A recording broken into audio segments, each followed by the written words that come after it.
This is never an easy one to answer because Bitcoin is everything and anything all at the same time. It matters the lens that you're looking through. In some places it's money, here it's not. Some people it's a store of value. Some people see it as a savings mechanism. Some people see it, like myself, see it as the biggest flashlight on financial inequities in the world. I also see it as a big, sturdy clock.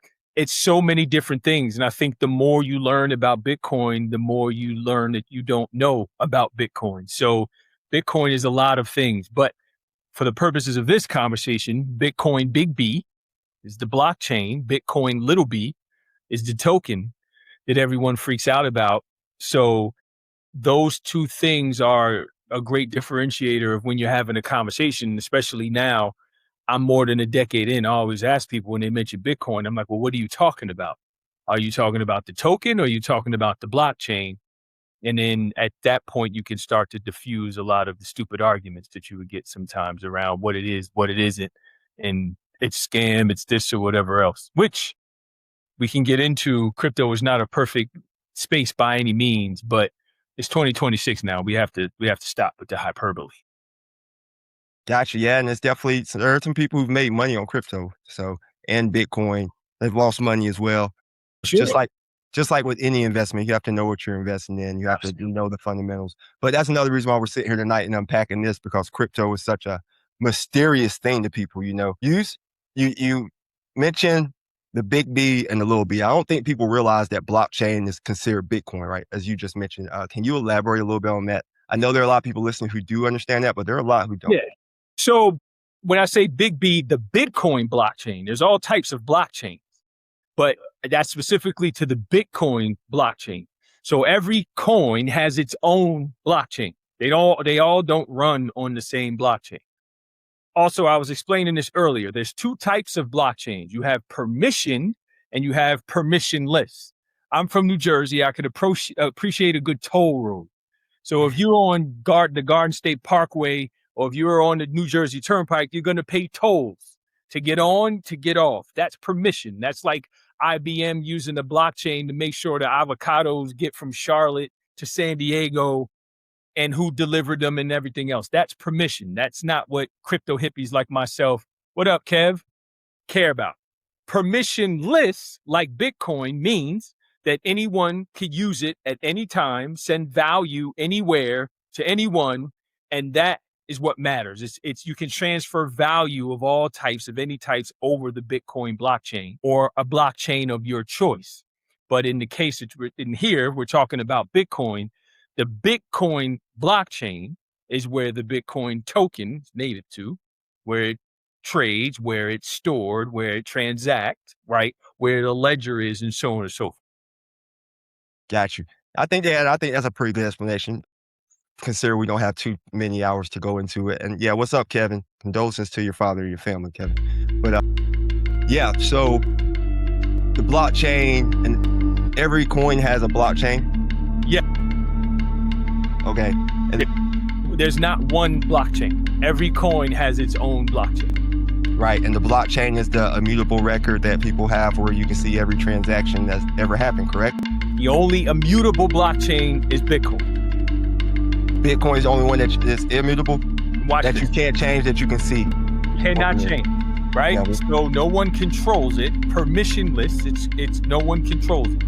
Now, permission, there's a blockchain network called Canton that a lot of the big financial companies are controlling, right? That's permission. So they can control what happens. They could roll back transactions if they want or whatever else. No one controls Bitcoin. Every blockchain that has been created after is controlled by somebody. We could point out who runs Ethereum. We could point out who runs Litecoin. We could point out who started Solana. We could point out who started Base and Arbitrum and all the other blockchains. You don't know. We know who Satoshi is, this mythical figure, but we don't, which I think is a group of people, not one person.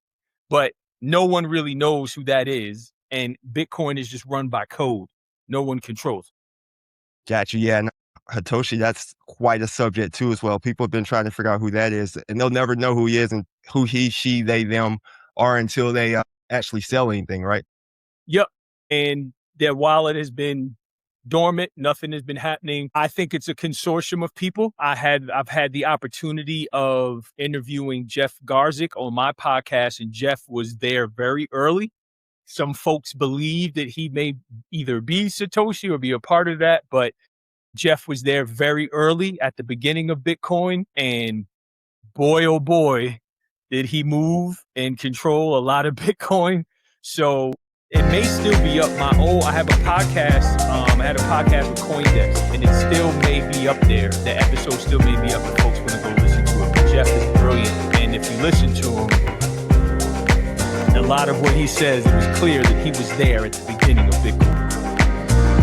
Are you Satoshi? Yeah, Vitalik does run a thing. I'm not Satoshi, but if I was, I couldn't tell you.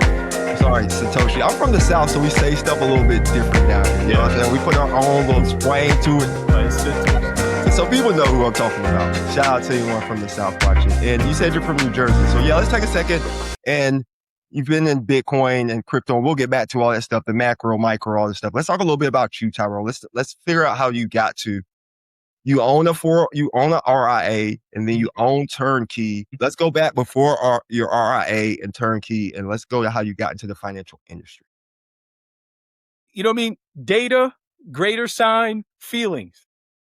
No, this is good. And I love it, man. I appreciate it. Your passion is great. Like, yeah, you really do care about it. And then when you tie it back to why, like you said, you saw it impacted your life, and you saw that you can make a difference in your life and other people's life with Bitcoin. Just for the record, I wouldn't say I'm a Bitcoin bear for anyone listening, but just I'm trying to bring the other side to the conversation. You know what I mean? But more so, you did mention an interesting thing. So Bitcoin is there's a limited number of Bitcoin. While I was doing the bear case with Clem Miller, shout out to Clem. Clem's good people, man.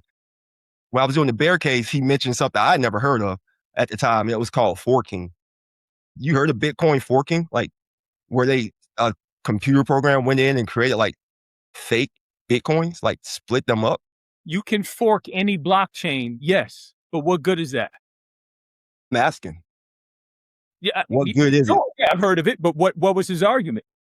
Well, he was just saying if specifically with the blockchain and Bitcoin, like you mentioned, you said Bitcoin, there's a limited number of supply. I think that's where he brought it up with the limited number of supply. But if you fork them, that increases the number of supply. So I didn't know how to answer that question, so I can. That's a very technical explanation to get people to understand, but it's simple. We're going to keep this very simple. We're not going to get in the weeds here. Fine. Could a bunch of developers and miners and node operators fork Bitcoin? Sure. But what do you get? I don't know. You have to get all of the consensus to go with you. There's other types of Bitcoin. Bitcoin Cash, right? There's all types of Bitcoin, right? No, you don't need a bank account. So you can fork Bitcoin all you want. Right? But you got to have consensus. The miners, the developers, the code, everyone has to agree to go there. Here's the example. Go back to what I was saying. Me and you could create our own money today. We could create our own $20 bill. We'll call it the Marcus Ty dollar. Or we got to get consensus from all the people in the United States to agree that our $20 is better than the other. Like, it doesn't work like that. So no one can create more Bitcoin, the Genesis block of Bitcoin. No one can do that, right? That's just, you can't. And if there's a book called the Bitcoin Standard, and then you should read the Bitcoin white paper. If you understand this, yes, there could be, fork it. Great. But you got to take all of that consensus, all those miners, all those node operators and everything with you. Again, very important to keep in mind here. Blockchain, flip it. It's a chain of blocks with information in them. In order for a block to be completed and move on to the next, you have to have consensus of every single piece of information in that block. Everyone has to agree. When everyone agrees, all the node operators and everything, okay, great. Stamp the block, go on to the next one. If anything in that block is disputed, the block is not complete.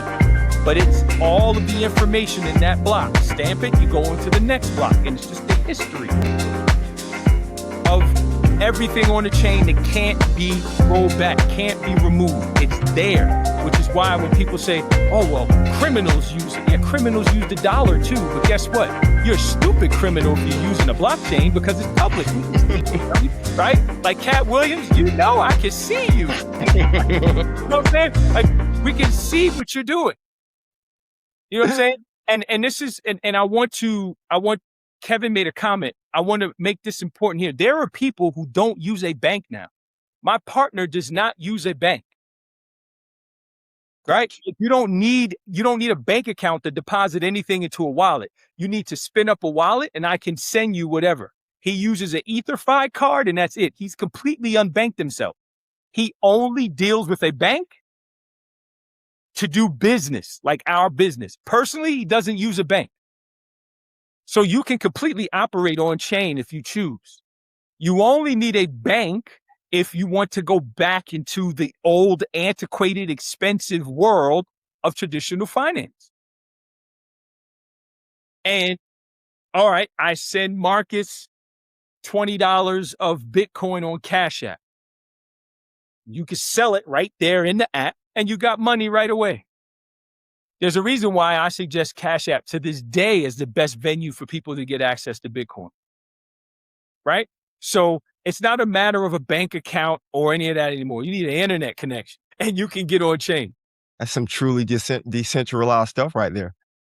That's good stuff. Okay. So let's say, because we're about halfway through. For anyone listening, watching, hit the like, subscribe, check out Tyrone. This is good stuff. This is really good stuff. So let's just say that someone's listening, they've got somewhat of an understanding with crypto, Bitcoin. Okay, where should they start? What should they do? Like, you're not telling people they should have 100% crypto, right? Or are you? You can check every piece of content. I'm asking. No, I'm saying I've never done that. I don't even do it with our clients. You can look at and I will challenge anybody that find a financial advisor that has a longer track record of talking about this stuff than me and see where I've said you should own X amount or whatever else. It's not what I'm saying at all. I'm not saying everybody should own it. It's not for everybody. But if you decide that, I don't decide that. It's for people who do the work. You own Bitcoin at the price you deserve. So you should read about it. You should ask questions. You should ask more questions. You should ask more questions. And then when you feel like you want to get exposure, again, I've been saying this. I said it this morning on the podcast. I'm going to say it again here. I've been saying it for years. Look up the restaurant closest to you. That's the most expensive. Figure out what it costs for two people to eat there, all inclusive. Drinks, food, dessert, everything. Buy that much. And your venue of choice, your Schwab account, Venmo, Cash App, whatever, buy it and let it sit. I know one thing. If it goes to zero, you're still going to be able to pay your mortgage or your rent. You're still going to eat. Your kid's still going to play tennis and travel soccer. If it doubles, you ain't going to spend summer in the south of France. But what it'll give you is skin in the game. You'll be able to watch the drops. You'll be able to watch the highs. You'll be able to check the price on a Saturday. You'll be able to check the price on a Sunday. You'll be able to check the price at 2 a.m. You'll be able to check the price at 12 midnight, whatever the case may be, and you'll get exposed to it and you can learn and grow. Now, I personally feel that, again, I'm in La Jolla, San Diego. Some very rich people here. They've made their wealth off of Bitcoin. Does it make sense to tell some of these people that they need Bitcoin? No, it doesn't. If folks are younger, yeah, maybe it's a part of the conversation. If you are younger and you have a long time horizon, that's the first thing. You should have a very long time horizon. You should have a high tolerance for risk. You should know when you're going to get in, when you're going to get out.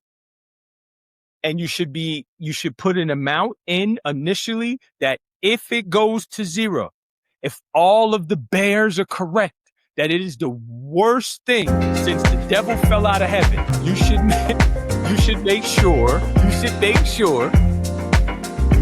that it's not going to ruin your life. Man, Got you. And I also like to, so yeah, when people ask me about crypto or Bitcoin, like you gave a nice dinner for two, I'll say that, or like going to a very nice sports event. Maybe not like the Knicks finals because that was so expensive, you know, but like the amount that you can start with. Whatever analogy you want to use, whatever. But that's just what I've been using because that's probably going to be somewhere around $200-$300, right? Depending on whatever, give or take a couple $100 based on zip code. But $500, it doubles, it triples.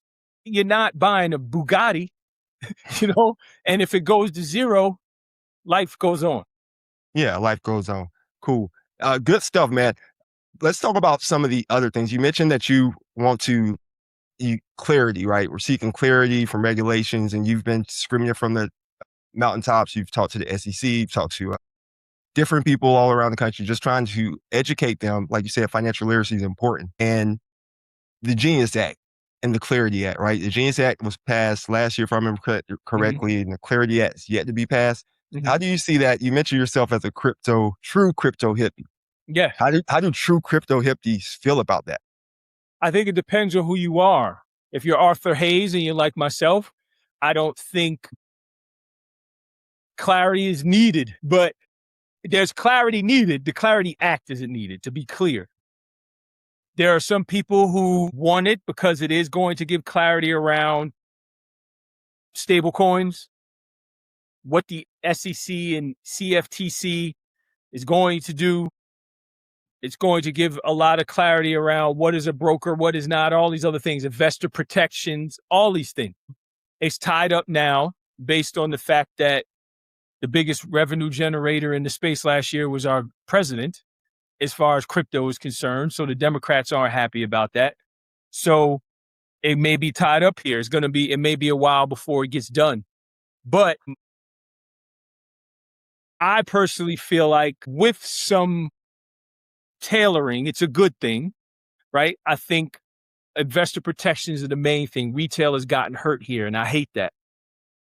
But what I hate the most is retail have gotten hurt off the acts of awful people, not necessarily barriers and things that aren't in place. Because a lot of times when you get this legislation, it keeps people out as opposed to giving people access. So I'd prefer to have more people in and have more altruistic individuals be at the head of it, as opposed to this sweeping legislation and then people who deserve and want access can't get it, which has been the norm in this country.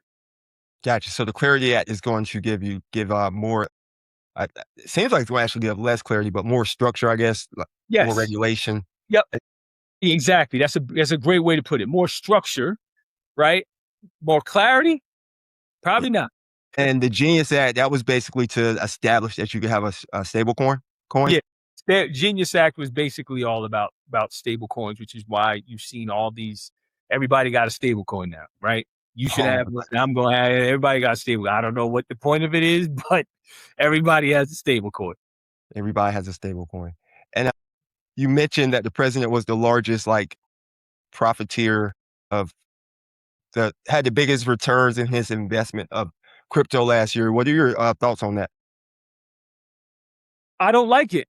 I mean, when you made more money than Coinbase's net profit, that's a problem, especially if you are the president of the United States. And this is independent of party. Right. I just don't think that should be the case, especially when I think his token is down 99% and Melania coin is down like 98, 97%. That's problematic. And again, independent, I just think the fact that our government officials could trade stocks and do some of the things that they do while representing the people is annoying to me. And I will say, I look at these things a little differently because I always feel like we need to put better people in positions of leadership. And if that's the case, you got really high quality peoples with morals, principles, and character that could accumulate wealth, power, and prestige, then they pour back into the people that they lead, right? So that's not happening here. And That's more problematic to me. But I and people are like, oh, well, his administration is going to be great for crypto. And yeah, sure.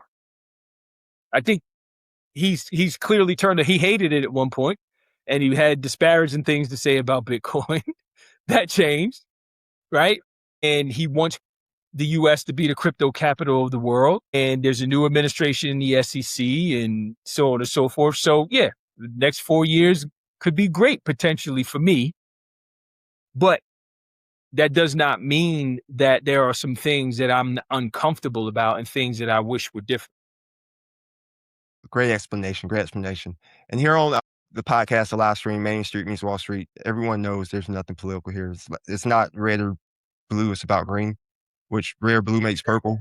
Anyone's ever seen purple rain, they know why the rain's purple. But, the blood in the sky. What are your thoughts? So you have 401 Financial. That's your RIA, correct? Mm-hmm. So you have clients and you do portfolios. Like you said, you don't particularly suggest anyone goes 100% in the crypto. So you obviously pay attention to the macro environment, the micro environment. What are you seeing right now in the economy, and how are you positioning your clients with that? Or is every client so uniquely different? Our clients, every case is uniquely different. Every client doesn't get the same advice. We're an advice-only firm. So every client doesn't get the same advice. It's personalized. We meet with our clients monthly. And to be clear, you talk about 100%. I've never suggested folks make a 1% allocation, including my clients. I've never done it, right? Folks know how I feel about it. It's like I have one of the blackest names you could possibly have, right? I'm Black, Tyrone, and Darius, right? Like Kendrick said it. I can't hide behind. My name is Black is 3:00 in the morning, right? So I can't hide from that. Crypto is the same thing. People know what comes along with me. You will never, I promise you will never in your life meet anyone who loves this stuff more than me. So I don't really need to say, our clients just know, people just know. So I don't have to constantly be proselytizing about it. If a client has questions, we answer them. We have clients who don't have access to crypto, and we haven't brought it up to them. And if they bring it up, we mention it. But we don't have any portfolio that we put, and we've built our own index. We built our own crypto index. There's no client money in it. It's our money, right? So it's not even on our website. You go to 401 website, there's no mention of crypto on there. So you know what I'm saying? So, and we're the most crypto forward firm in the country by a mile, right? So when you do it and you do it right, you know what I'm saying? Michael Jordan, they got to tell you who he is. I'm not comparing us to Michael Jordan, but it's you do it long enough and you have a track record that you can stand by. You don't need to, you know what I mean? Michael, yeah. You don't need a varsity jacket with 6 trophies on the back. We know what it is, So it's kind of the same thing here. We believe in it. We're very thorough. My partner's a CFP. He does all of our financial planning. We use the technology. That's the other thing. People have a lot to say. Don't use it. Don't have a wallet. We use it. We have skin in the game. We've been very transparent about what we do. So I think when a client comes to us, being advice only, we take a look at everything that they have and we give advice around where they are in their life, what their goals are. We do financial planning, everything cash debt management, all the way to estate planning. Crypto may never be a part of that conversation, right? Now we believe in doing things very cheaply, so we're big fans of ET, right? So we try to keep things very simple because we're working with people who are probably never working with an advisor before. So we like to keep things very simple, like to keep it very personalized. And again, being an advice-only firm, we like to keep it very transparent as well. This is what you're going to pay. This is when you're going to pay it. We don't bill on your assets. We don't touch your assets. We see them, and that's it. Nice. So yeah, like you said, and I think J. Cole, you mentioned Kendrick Lamar. I think J. Cole said sometimes you do have to go out there and show them that you can do it the way that nobody else can do it, just so you can show them that you can do it. Amen. And they say, man, I saw that you can't do it like that. I edited that, but people know what I'm talking about. That's on the yeah. That's very, very interesting that you have an index fund and you don't even let people know about it, like a crypto fund. tokens or blockchains you have inside of that? It is 12, I believe. I don't know if we rebalanced and changed, but I believe it's 12 tokens. It's called the ticker is INDX. It's built on a platform called Reserve. It uses the base blockchain, which is Coinbase's blockchain. 12 assets: Bitcoin, Ethereum, Solana. What else is in there? I think we have some Hyperliquid, and a few others. But yeah, and we talk about it, like we've posted about it here and there. You can look it up. I could post a link here, but we built it for our own needs and edification and learning, but also because we wanted to really do it the right way. We wanted to build using a blockchain. We didn't want to use traditional custodians or anything else. And it took us a while to do it, but we did it, and it's awesome. You know what I mean? Nice. So we definitely believe in eating our own cooking. Did you have to get that fund registered? If someone wants to invest in your fund, what should they do? So it's not a fund. I'm sorry. Your index. You said it's an index that you're tracking. If you have a wallet, it's the first thing you need. You have a wallet and you can find it, rock out. Nice. Okay. So what about if someone has a wallet and they lose it?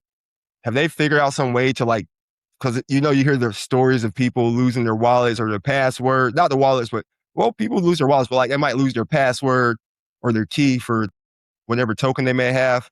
Have they come up with some type of solution for that? Or is that just don't lose your password? Losing wallets or losing keys are two different things. Correct. Like the wallet could have everything inside of it, but say you still have the wallet and you have a token or something there, you can't get to it anymore. Wallet may have everything in it, but again, that's not important. You get another wallet. You can create, okay. You can have 4, 5, 6, 10,000 wallets, right? It's the public and private key that are important. So think of the public key as like the license plate on your car. Everyone could see that. Can't do nothing with it, right? It means something to you, not really anybody else. Your private key is like the keys to your car. If I got the keys, then I can move that baby. So the private keys are important because if you have the private key, then that means you can move the crypto too. So that's what's most important. So if I have a wallet, yes, you lose the wallet, but you didn't lose the wallet unless you lost the public and private keys. You can get access. I give you a real life example. I lost a wallet because I couldn't remember the private key to it. Very significant. But at the time, it was like $75,000. At any time, that's significant. Yeah. It's gone forever. Yeah, it's gone. The private key is gone. So I've lost it. It's just out there. Right? So there's a lot of stories like that of people in the space, like you pay tuition. And sometimes it's expensive. That is expensive. I heard a story, or I read it maybe on the internet. A guy said his dad started investing in crypto. I think he put like $100 into something. He his dad texted him. He was like, I just started this, blah, blah, blah. And his son was like, send me your key and your wallet. And his son sent it to him. And he took his crypto and he was like, that's your first lesson. Never send that information to anyone. Yeah, absolutely. And that was a good point for people listening. No one's ever going to call you about your crypto. Don't do that. Don't get fooled by the spam, and be careful clicking links in emails and all that other stuff, because scamming in the crypto space is unfortunately still a thing. Yeah. Can you even elaborate on that? What other things should people look for with the scam side of it? And what are things they should look for to let them know that's actually legitimate? So a couple things. You'll get text messages say customer service has approved this, that, or whatever. Don't click any links. Don't call any number back, right? Coinbase has no call center. Hard to believe, but they don't, right? So there's nothing like that. Getting random emails, right? This, your wallet was approved. Don't click anything in that. Be very vigilant. What else? There's so many. Anything saying, you'll get ridiculous returns. You can get 150% in an hour. Ignore it, right? That it's spam. And that's really it. Those are the things, like people getting text messages, calls, or clicking bad links.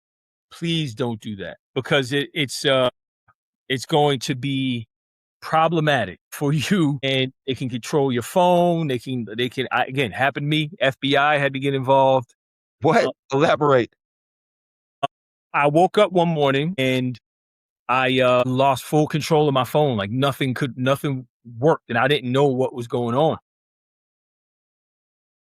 And I was panicking, and I'm borrowing a friend's phone, calling Verizon. I'm like, I can't control nothing. So, however, I still don't know, actually. Well, I know, but they got access to my phone. Turns out the FBI got involved because myself and some other people that were in crypto got hacked. It was a big deal, the FBI in Newark.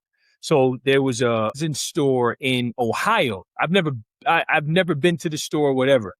No one was actually in the store at the time, and it was closed. And somehow that's how they got access to my information. The FBI just took a while, and they literally had access to my entire phone and shut everything down, SIM card, the whole deal. Luckily, I caught it enough where Verizon was able to step in, and now I have like a high level tier on my Verizon account, and I can't just walk into a Verizon and get service because of it.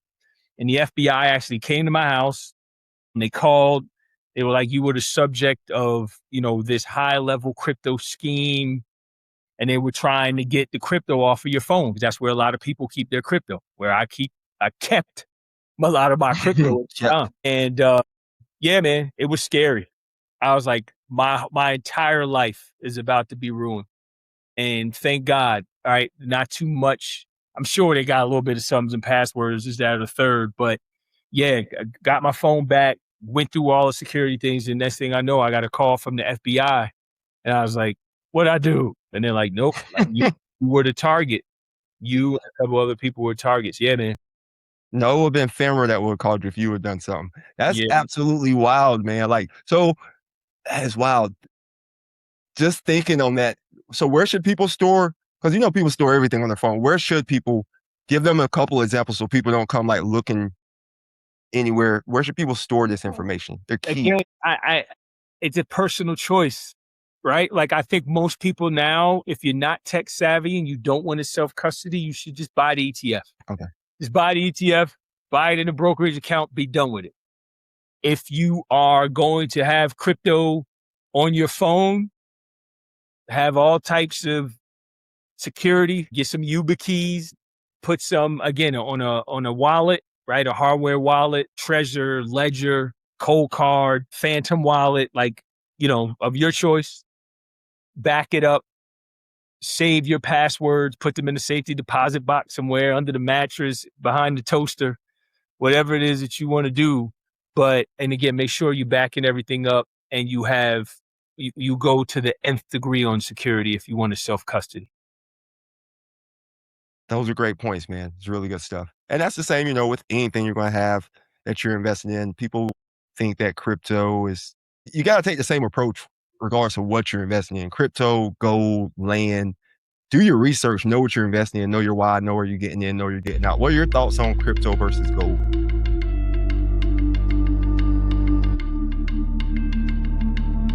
Why not both? So you're not a Sith. You don't deal in absolutes. Got you. No, I own physical silver. I got a bunch of silver in the room over there. Why not both? You know what I'm saying? I don't think it's an either or, but if I had to choose, I'm going with the digital version. I think Bitcoin is better. Do I think it's digital gold? No, I never bought that narrative, right? Any of the narratives, to be honest, in Bitcoin, I never, it's going to replace the dollar. Nonsense. You know what I mean? So I think, why not both? Right? Small alternative allocation. You want to do 1% of Bitcoin, 1% of gold. To God be the glory. There you go, man. And see, that's another thing why I love this type of conversation, Tyrone. Like, people see that you're passionate about Bitcoin. Like you said, they can see it radiates off of you. So when folks come into your firm, you've already turned away the people who aren't going to come anyway. Like, they already know, why would they come to your firm?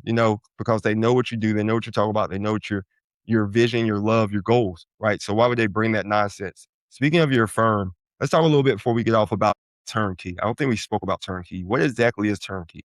Yeah. So Turnkey is a crypto data company that provides read-only crypto data to wealth management platforms so advisors can see what clients have away from them, right? So we allow an advisor, let's say the client has a Coinbase account. We go grab the data from that Coinbase account and we put it in the advisor's platform for them to see it. So we take all the held away crypto and then we provide it to the financial advisor. So think of Turnkeys like we start out as like the Plaid of crypto, and then we end up like Fidelity, minus the custody, but we do a lot of the things, the back office reporting type of things that a Fidelity does. And then in the middle, we do like what the Orion, Adipars, Black Diamonds do in the middle. Nice. So a full shop service right there when it comes to Turnkey. Yep. All data. Again, it's all data APIs. We pipe it to the back end. We have a live integration now with Wealthbox. So if you're a Wealthbox user, come get with us. If you use Buy All Accounts as your aggregator, come get with us. And as I'm talking to you, I just got an email right now that we are going to be in one of the biggest performance reporting systems in the entire space shortly. So I am geeked about that to get off of here and celebrate. So our goal... You can announce it if you want. No. We're live. Not We're live, man. Not until the DocuSign is completed. I'll feel you. But yeah, that's where we're at. Okay. And with that announcement, that good stuff, let's take a minute before we go. I figure people have more questions about crypto, Bitcoin, telling you that it was, but tell people where they can find you, how they can find you. Best place is right here on LinkedIn, Tyrone V. Roth Jr. You can email me, Tyrone@turnkey.xyz. For those that are addicted to X, like I am, TR401. And the IG folks, I am Tyrone, TYRUN 401. 401, the numbers, TR401? 401. Mm-hmm. Perfect. And how about any advice for anyone? Just like, tell the world, this is before we go, like we got 2-3 minutes here. Tell people, I know you say you're never going to tell anyone why they should or shouldn't buy Bitcoin, but tell people why Bitcoin why it's good. What's good about it? I know we spent a long time talking about it, but like just the airplane pitch for them before they go. Yeah. If you are looking for a particular investment that you feel fits in your financial life, that is similar to taking a venture bet on early stage startups or long dated call options, whatever you want to say it. You got a short way of saying you have at least a 5-year time horizon, and you're looking for an asset that's a bet on the future of finance and the convergence of all things financial technology, AI, quantum, all of that. You want to take a look at Bitcoin and you want to make a small bet here. That's one group. Second group is if you believe in financial sovereignty, if you believe in self-custody, if you believe in some form of decentralization and freedom, Bitcoin is a really good option.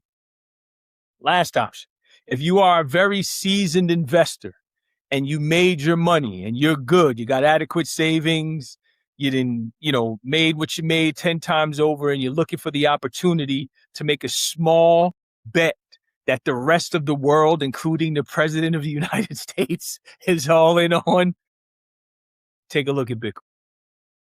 Go buy stocks, as he said. Go buy deal. No, man. Thanks, Tyrone. Like, this has been really good. I don't think people realize like how long Tyrone and I have been trying to have this conversation. Man. It may seem like it was stitching there, but no, trust me, this is great. Like, I really appreciate you coming on, Tyrone. I appreciate you reaching out, man. And again, everything happens when it's supposed to. But I know this has been a while in the making, and I appreciate your patience. I appreciate you sharing your platform with me. I appreciate you being so persistent. And I think we need more venues like this to preach the gospel, whether good or bad, right? I think we need to hear all sides, and kudos to you for providing that platform. Yeah, man, I appreciate it. Salute to you too for spreading the message, for you got the Bears, you got the Bulls, but there's a lot of people. And for those who don't realize, I love the screen too as well. Like what we got on the screen is some high level conversations, some beautiful faces. So Main Street Hard meets Wall Street Smarts. You want to tell them anything else before we go, Ty? feed the hungry. There you go. Feed the hungry and help the unhoused. I'm with that. The stream's in and now. Thanks, everyone.